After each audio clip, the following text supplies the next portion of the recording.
All right, something cool here is with the guys from Messer. How you guys doing, man? Doing good. I got to hit this notification here. We're Doing great, good, man. You know, the one thing I want to ask you guys is how come the rest of the band, besides Derek and Maddox, haven't taken the Ramones route and took on that Messer name? Man, I'm telling them they need to do it, man. Well, it's actually my last name, so I had to take it on. Yeah. But I'm wanted in like 5 states, so I needed to take on something. he had to take it on. No, I laugh. Remember. Yeah, we teased Jonathan about it. Kenny did it for a while there. You know that. When I explained it, really what happened was Facebook made me take on a last name, and I only wanted to have one name. I was trying to be like Madonna and just be Maddox. You know what I mean? Madonna was already taken, so he had to come up with something else. Madonna was already taken. Prince. But yeah, so for a while, because I was a hairdresser, I was Maddox, and then my last name was French. It was Douze Hair. Douze Hair.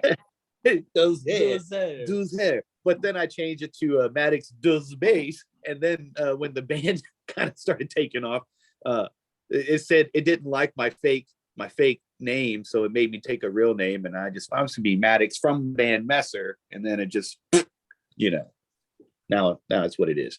So it's whatever. I'm like Gene Simmons. Without the money, though, right? Yeah, I don't have any of the money. That's for damn sure.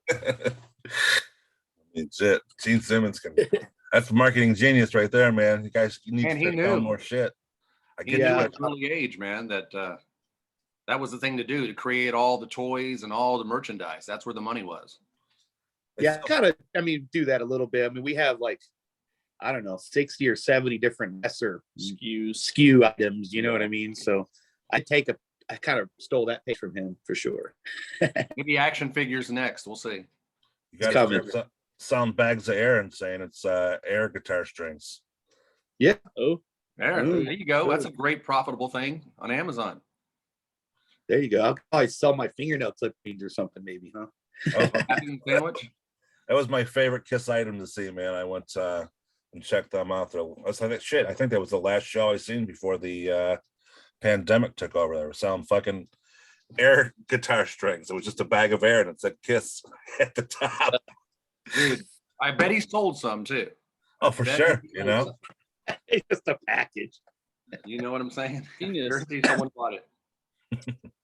Now, I just got done checking out your new track, man. Hope in This World, and you guys are tearing up charts on this. I see that. That's awesome, man. Good for you guys. Thank you. I mean, and that's always cool. I mean, we're just happy that it's getting the exposure. You know what I mean? That's the most important thing for us, is the exposure. Part of your ego wants to see it go up there really high, but if people are listening, that's more important. Yeah, I think the takeaway from that is the higher up on the charts it's going, the more people are hearing the message. And like Derek said, that's our ultimate goal, is to have this song be heard. Yeah. You guys got a video coming out next week for that? Is that right? 2 days, baby. 2 days. Yeah. Metal Injection is actually going to be premiering that on Wednesday. So we're kind of stoked to have them hosting the premiere for the first 24 hours. It's exciting. Now, it is coming out on the 23rd because something one of your Facebook said it got pushed back to the 2nd or 3rd or some shit. No, there's 2 different things going on, and don't get confused. The video is coming out on the 23rd, and originally we had a premiere scheduled at a movie theater here in Dallas. We were going to do a big screen at the movie theater, and the theater ended up having a scheduling conflict and had to bump us to March 2nd for that. So that's just a local Dallas thing. If you're in the Dallas-Fort Worth area, March 2nd, we're going to be it's going to be cool, though. It'll be cool because we're going to have all the actors show up. And exactly. Because we use actors, and they're all in all kinds of different. So one of the guy, the vet, he's in the was it either Yellowstone or 1880? He's in one of those. I can't remember which. Yeah, he is. But all the people that we had in the video acting are like real actors who they're doing like real legit shit. So they're kind of cool that they took the time out to be in our video. Yeah, it's going to be cool. That's real cool, man. You guys, when you hit all the actors, you ever think about doing like an extended cut, almost like a Thriller version of the Well, we have been working on some dance moves, so you know what? Maybe we work those in. You know. Maybe. Possibly. I know that we have a lot of behind the scenes footage from making the video, so we're probably gonna splice something together for that. This was a fun video to make. You know, it was. We're excited to be able to release it. I mean, every time we make a video or a song, you're always trying to raise that bar and, you know, do something different that you did last time. And we like to think that, you know, we've done that again this time, and this will be our best video ever, you know. Yeah, and you know, and a lot of that goes to our actors. I mean, they really, really sold these parts. I mean, it's emotional. You watch it, it's emotional to watch them going through that, you know, because you know people like that in your real life, you know, like our character. Well, tell him about what the video, because he's never seen the video, Derek. To tell him what the storyline, give him the gist of it. Yeah, basically it follows 4 different characters, 4 different walks of life. A guy battling addiction, you know, alcohol, drugs, prescription drugs specifically. You got a PTSD vet, and we have a nurse who's been on the front lines with this whole thing the whole time, seeing everything she's seeing, the long hours that just, you know, just imagine what nurses have gone through and seen. And my ex-wife is a nurse, so I you know, got to hear firsthand stories of that. And then we also have a girl who's chasing the unrealistic expectations of social media, you know, wanting to get the likes. Am I pretty enough? Am I skinny enough? Am I, you know, do I have the right look? You know, so it's heart-wrenching to see these people portray these parts. And, you know, like I said, especially when you know people like this in real life, I think it's going to pull on people's heartstrings and kind of get the message out there of all the struggles, you know, everyone's gone over the, you know, the last couple of years in our lives. It's been, you know, it's been crazy, you know, and depressing. And we're hoping now we're at the point where people are searching for hope. You know, we want to get out of this mess. We want to get our lives back. So that's where we're at with this song and this video. You know, take our lives back. It's time. That's awesome, man. That sounds like a real cool concept. I can't wait to actually get the Yeah, chance to see it's it. good, man. Definitely. Now, what happened with the theater, man? Would they want to give one more week to Spider-Man to make that extra bucks? Yeah, I think it's Well- Jackass. Got bumped for Jackass, maybe. I'm not sure. But, you know, it kind of worked out because we got other stuff to do as well. So I didn't want to tell you, we're actually got an opportunity to go out to Vegas for the hashtag Happens Radio convention, and we're actually going to showcase the video there at the Thursday morning brunch breakfast or whatever. I think also the guys in Our Lady Peace are going to be at that same thing, but then, you know, it's there are a Kenny's lot people. showcasing there. That's That's real cool, Kenny's man. people, Our Lady Peace. Yeah, they're Canadian. Mm-hmm. I didn't know that. I know that, you know, Randy Cook played with them, with Rain and those guys. I guess some capacity too. Yeah, Kenny will be very excited for that one. That's huge. Yeah, I hadn't told him that yet. Ooh, Surprising. Yeah. surprise. So during the Well- lockdown, did you guys do a lot of writing? During the pandemic, Yeah. yeah, we did. You know, we took time to, like, you know, reevaluate our lives and, you know, just trying to deal with what was going on. I mean, we had come off like a 18-month, you know, straight tour. We did like 60 dates with Scott Stapp on the back end of that, so we had all this momentum going into 2022, and we thought we were going to come home and take a holiday break and get right back over to Europe. We were trying to hit, you know, trying to go overseas and take this thing, you know, to the rest of the world. And all that, you know, kind of came to a screeching halt, and, you know, forced a lot of us to reevaluate kind of what we were doing. And for that first, you know, 6 months to a year, we were just like, fuck it, man. I guess this is it. We're done. We had a nice ride. You know, everybody kind of went their separate ways. And then, you know, John's, you know, been with me as my assistant before he joined Messer, because he actually is our new member to take the place of the other 2 guys who decided to move on with their lives. You know, we were just producing and writing songs, and we did some jingles, some local, you know, businesses, and just whatever we could do to stay in the studio and keep working. But about halfway through all of that, you know, we did those cover songs. You know, we did like the Goo Goo Dolls cover song. It was like me, Derek, and John just sitting around in here I think every day. You know, we would get together and do something. We did the Arms Wide Open little cover song, just kind of, boredom, I guess, really. But more to kind of we were paying, I guess, a little homage, if you will, to our fans that we had just met, because we just made all these great fans and now we're stuck at home. So we're so frustrated. But when everything started opening up, we started getting all these emails and people telling us how our music has helped them through this thing or that thing, and they can't wait to see us get back at it. And they just kept asking for dates, They just kept asking. When are you going to be here? When are you coming back? When are you coming back? So, that's when we had decided to sit down with our producer, Chad, who of course, we co-write everything with, and we just kind of took a stance on using our platform, I guess, to bring people together in a time when everybody was pushing all this division. Even a lot of other artists and other bands out there were their songs coming out were more, aggressive and negative in their in their attitude. And I felt like, we needed to put some more positive energy back into the world. And that's really where this came from. It's like, how can we do this? And the song really is a call to action. We're literally asking you to help us find some hope in this world. Do something to help us find some hope. Now it's got to be crazy, man, especially as a musician, having all that time off. You're used to living on the road. You're playing shows, you're doing stuff. Now, when you don't tour for that long, do you get a little bit more comfortable and saying, man, I miss the shit that went on at my house? I mean, you do. Yeah, you miss your family, you miss your kids, you miss your pets. I mean, you miss, your couch, your bed, you know what I mean? You miss those things, but when you're also home, you also miss the fans. You miss that energy. You miss people. You miss, sharing your craft with people, having people want to hear you, you miss those moments. So it's it's both. I mean, this is what I think to echo kind of what Derek's saying is that,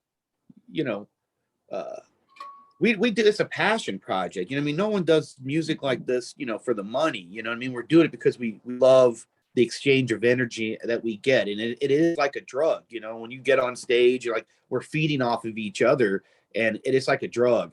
And for the first time in, 10 or 15 years of our lives, we were forced into a sobriety of that. You know what I mean? It was like, all of a sudden, no, you cannot get your fix anymore, Yeah. So we always go through a certain period of depression when you come home from tour, because your tour is like, there's so much going on and everything is different every second. But when you come home, it's like you slam into a brick wall. And, normally takes a week or so to get out of that fog, but then you got more tour to look forward to, you know what I mean? So you're right. You've got hope for the first time. I couldn't see 2 hours into the future. You know what I mean? Nobody could. We didn't know what the heck was going to happen. So it was frustrating. It just makes me wonder how many bands got comfortable in that lifestyle. I mean, you guys were writing jingles, Derek's making knives. You know what I mean? I mean, I wonder what bands think, you know what? I'm making almost just as much as I would be on the road, and I'm kind of comfortable. A lot of bands. We have a lot of friends and a lot of really good bands who, like I said, even the two guitar players in our band, they decided that, you know what, I'm just gonna move on with my life, because this shit's not easy, and it's definitely not gotten any easier since this. In fact, it's actually gotten more difficult for mid-level bands, because you see all the big bands, they're all now teaming up and making these giant tour packages where any one of those people in that package could be a headliner in a theater, Right. And so normally those upper level, bands would be headlining theaters, taking out mid-level bands. Well, no one's doing that. So like mid-level bands like us, like bands like Adelita's Way, like Messer, like Royal Bliss, what does Bubble Flex change your name to? I can't think of their name right now. The Lonely, like bands like that, like, we're kind of forced to either have to go out and headline when we're really not necessarily ready to headline certain size venues yet, or we've got to team up, So I think we're maybe, talking about teaming up with the Shallow Side and doing some shows and just trying to see what we would do, because Yeah, create something on our own, I mean, But we have to if we're Yeah. going to keep doing it. A lot of those venues went out of business. A lot of clubs went out of business. It was bad. It's a bad deal for the music industry altogether. And Live Nation's not making it easy either. Now, going forward, are you going to tour the same way you did? I mean, you just talked about doing like a 60-day show. Are you going to switch it up and say, you know what, I only want to play for a month at a time or a couple of weeks? I think the nature of touring in general is going to be like 2 or 3 week runs, just because people are afraid of the commitment that promoters are afraid of that commitment. I mean, a lot of promoters got burned. A lot of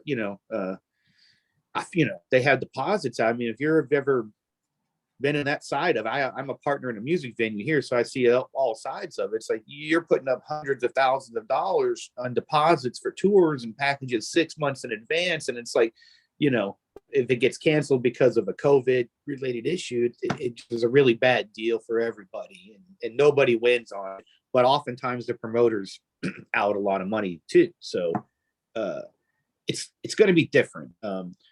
What we're attempting to do and what we've kind of booked for ourselves this year are radio station events. Like we're going to be, traveling to a lot of these like Edge Fest or the birthday bash here or the 4th of July there. We're going to do these more event, and if they're one-offs with a couple shows on it, great. If not, we're our own bus. So like we can just go whenever. And that's just kind of what we're going to do. We're just going to be like, have bus, we'll travel. You know what I mean? Yeah.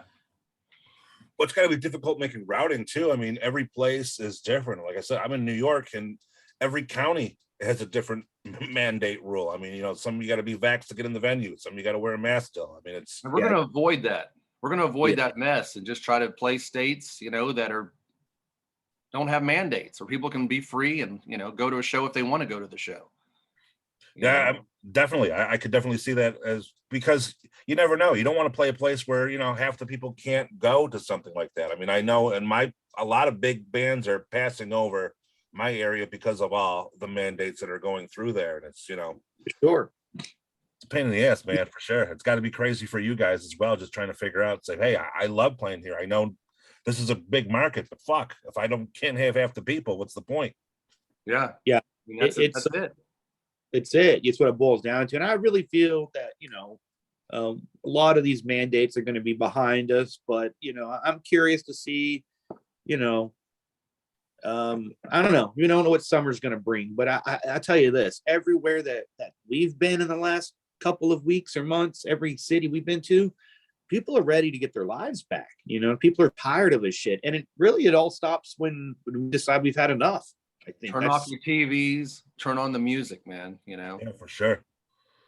I mean, this year's been hard on everybody. It's been a real mindfuck being locked in your house and not being able to do anything, For no logical reason, too. That's the thing that kills me, man. There's no reason.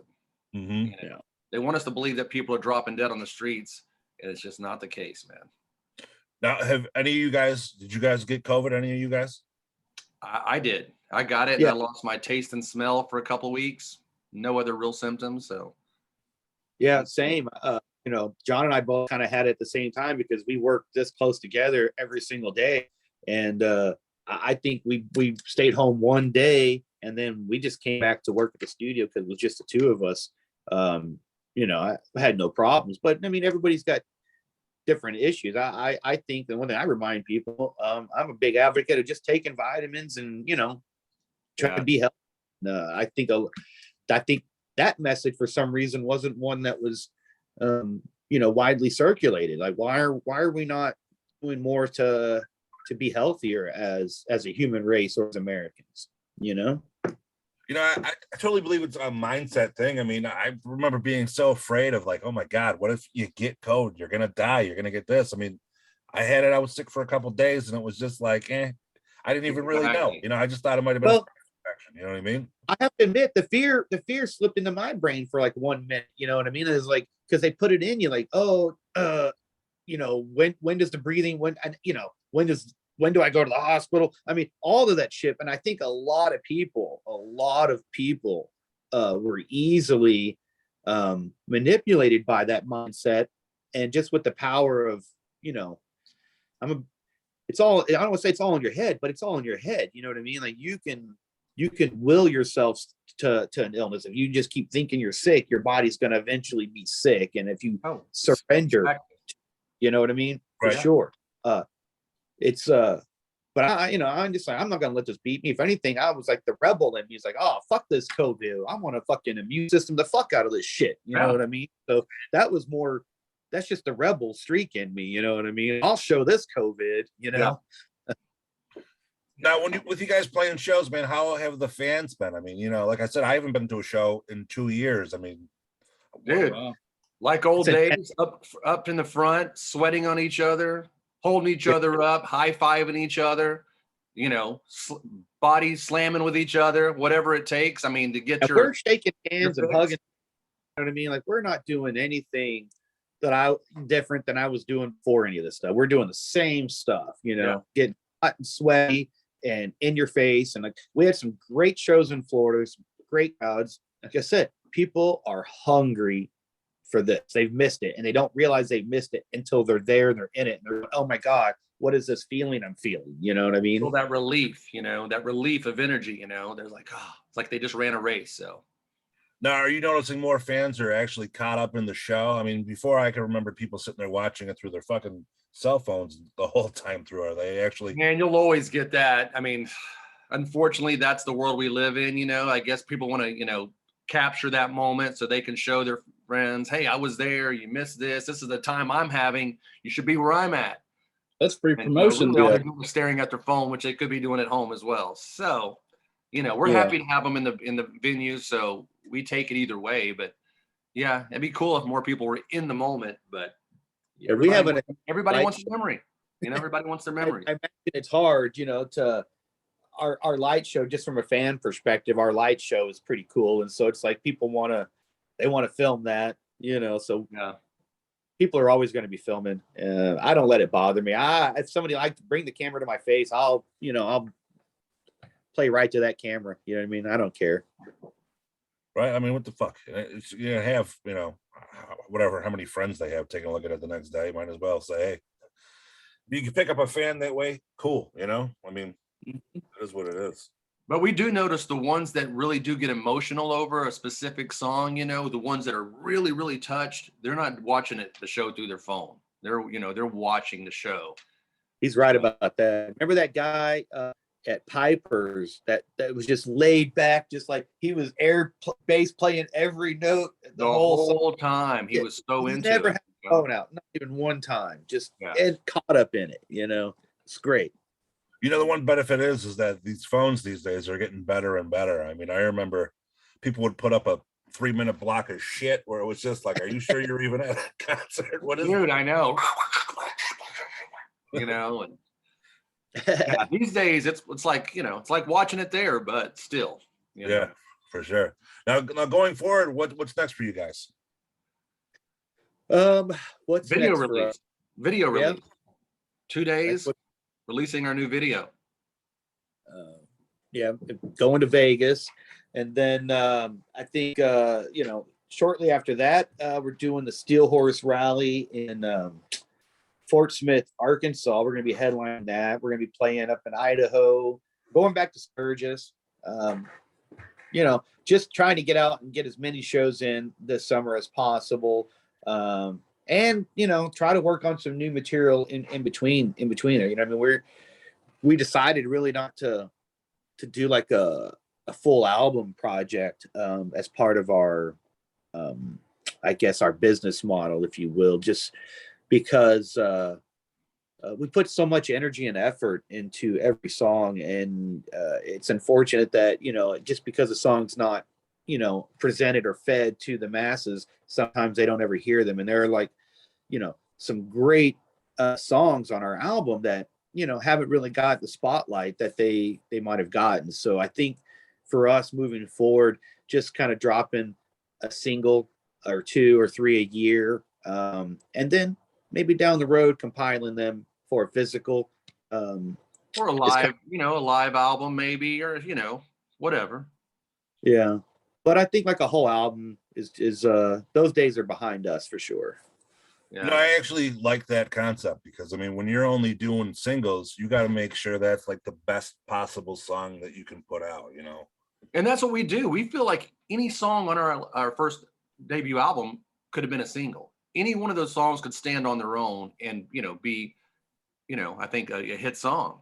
So we don't want to make a whole album's worth of songs, you know, to that point and not be able to have them heard by the masses. So if you do one at a time, you know, you have a better Yeah, shot. and I think it's a good hyper focus for us too, because as an independent band and doing all of this, vastly on our own, there's so much that goes into releasing a song, and for anybody who's coming up, young musicians or bands out there trying to figure it out, you know what I mean? Like the best way to do it is you have to have the whole machine, ready to go, and then that way you can all go at the same time. And if you're missing any one element, you're not gonna have an impact as big as you possibly could. And so between writing the song, recording the song, coming up with what is the song, what's the visual concept going to be of the song, what's the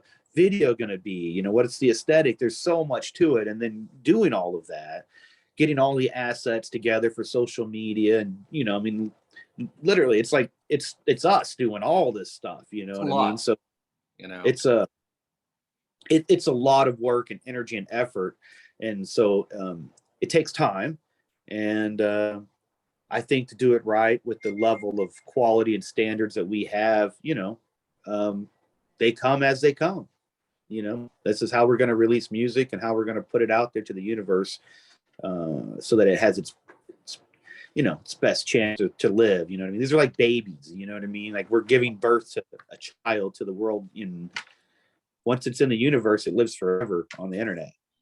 Well, it's the best way to adapt what's going on these days too. I mean, you don't get dick as far as putting out a song. People don't buy music anymore. You put out a single, you can make your own merch divided for that song, so you at least make a couple of bucks on that aspect, and it keeps the fans coming back every couple of months. They're like, oh, what are these guys up to? Here's another song in your face. You know what I mean? Exactly. Yeah, that's kind of how it is. And then the idea, for our campaign really is to kind of build markets that we can tour on, because that's really where our income is going to come from. It comes from touring, you know what I mean? Mm-hmm. So and in order to be of value to a venue or a promoter, you got to be able to put butts in seats. So it's like a giant marketing campaign to get people to get off their asses and go to their local venue, club, theater, and see some live entertainment. Because that's really how we make that's how you make your money. That's it. And the more value that we can put in that to a venue or promoter, the more we're going to make, the more we're going to get booked. It's we might actually be able to retire from this someday. Now, do you guys have to put a lot of thought into the merchandise that you guys put out? Because of, like I said, I think one shirt equals out to what, 15,000 spins or some shit on Spotify, something like that. Yeah. It's we put a lot of energy and effort into that, and then we have, like I said, a lot of opportunities to support us through all of the items that we offer. One of the coolest additions I think that we really did, and we finally had the time to do during the pandemic, was create knives, because Messer, translate, it means knife in German. And during the pandemic, Derek started making knives out of boys watching Forged in Fire, and him and his buddy from junior high started making knives in the garage and launched a whole knife company that's been doing really well. And it just made sense that we needed to have Messer knives, so we have knives now that are really cool, that are made knives, by man. Derek. We have custom knives at our show that you can actually purchase there, and they're going to have not only the Messer logo and the Messer name, but also Two-Headed Dog Knife Works, the name of my company. So it's pretty cool. All that's going to be on the website really soon too. It's all being put on there right now. It's going to be kind of cool. Now, how are you going to balance that out, man? I mean, your knife business got really successful during all this time off. Yeah, you know what? It is time consuming. And we also throw in, like, once a month, if I'm in town, not on tour, we do these trade shows. And they just started one here at South Fork Ranch, the famous South Fork Ranch. And it's a 3-day event.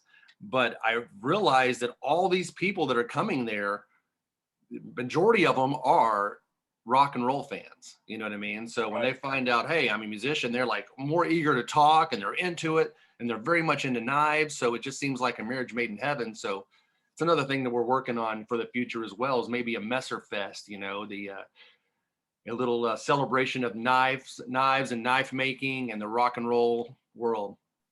That's one thing I noticed, that like all these Comic Cons and stuff are starting to get at least one or two rock stars to go into it. And everyone's running over there being like, oh my God, look at, it's Dave Elson, or it's fucking, Joey Ramone or whoever, not Joey, he's dead, but Yeah. That would be cool. That'd be crazy. Yeah, I mean, for sure. When you're banging or forging metal, you know what I mean? You're not listening to classical music. You're listening to rock music, so Sure. it just made sense. And we want to take the idea of like the tattoo ink fest type thing, but combine it with makers and knife makers, and music fans, and make an event out of it at some point. So it's something that we're working on. You guys gonna start having like knife logo type deals, like how ICP's got the fucking hatchet guy? Yeah, we could do that, man. We could definitely create something like that. This is my logo for the company right here. Oh, that's real cool, man. Yeah, it's we're finding people really like the brand, even if they're not into knives. They always like the logo. And actually, one of our old guitar players, Javier Contreras, he's the one that helped me design that. I came up with a basic idea, then he kind of tweaked it for me and made it a little more streamlined. And so yeah, I could see us doing a Messer themed shirt with a knife on it somewhere. That'd be cool.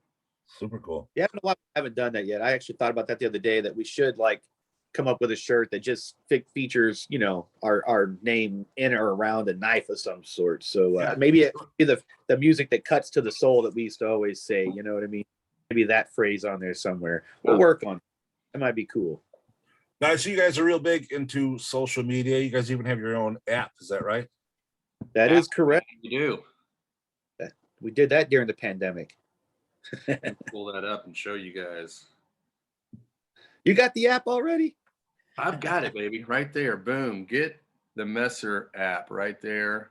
Exclusive content that we don't post anywhere else.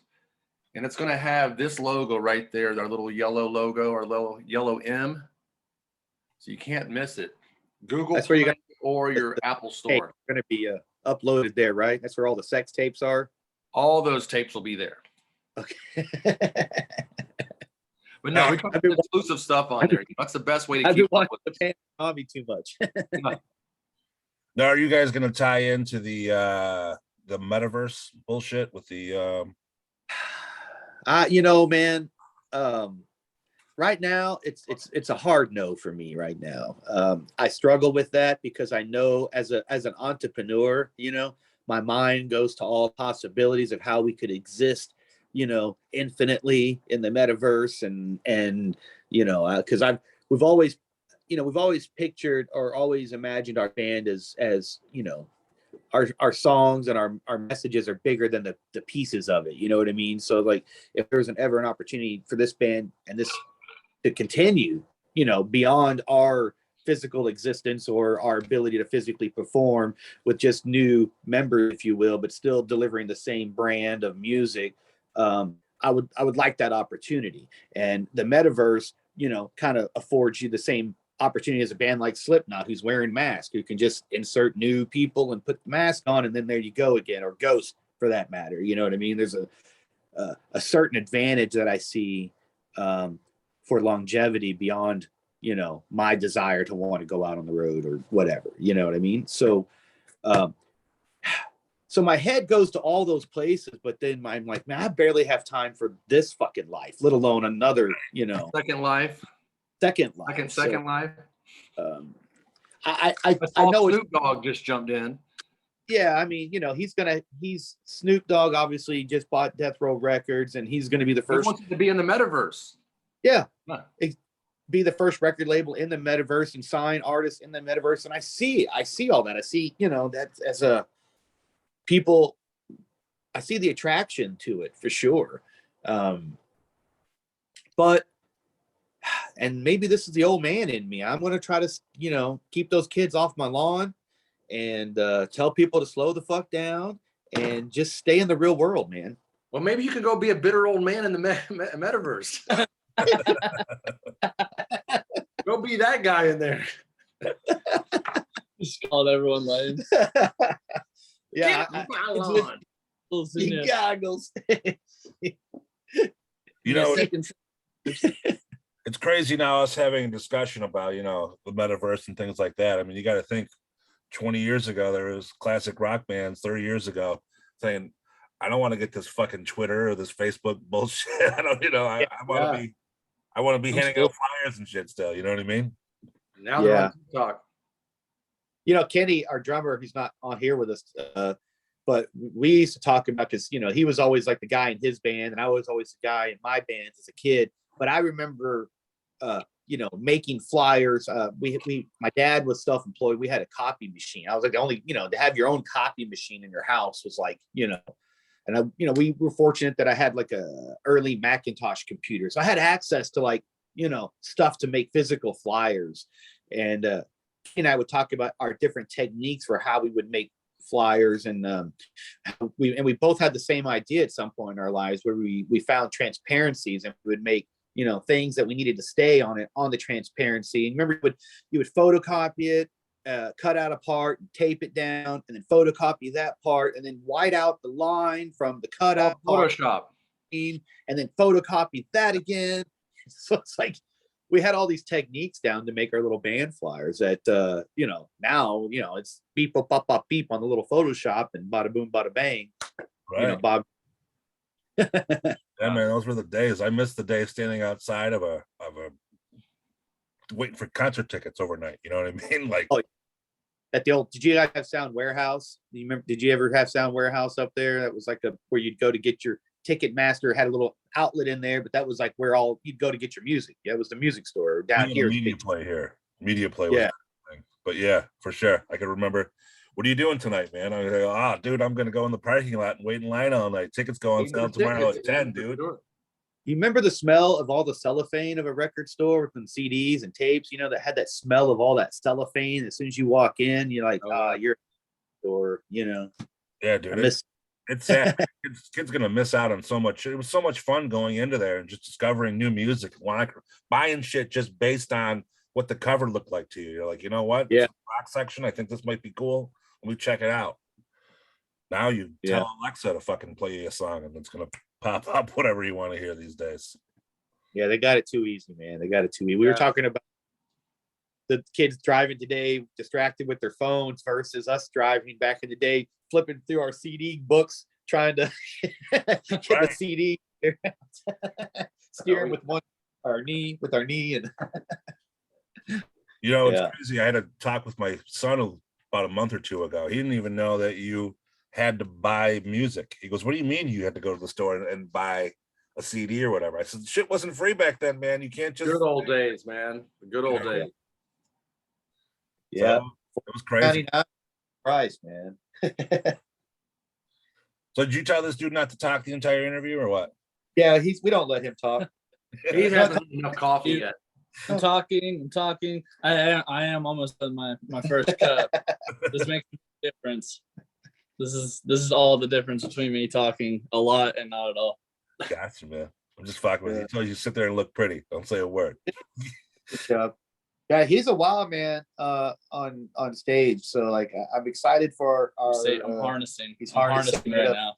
I'm excited for fans that haven't seen us in a while to see us with John. And then, of course, if you don't know any better, then you don't know what you're missing anyway. So there you go. But it's definitely brought the energy level up on our already high energy show. Just kind of went up a little bit of a notch. He's still fresh. He hasn't been in the band long enough to be bitter or to have resentment towards any of us yet. So it's still fresh there.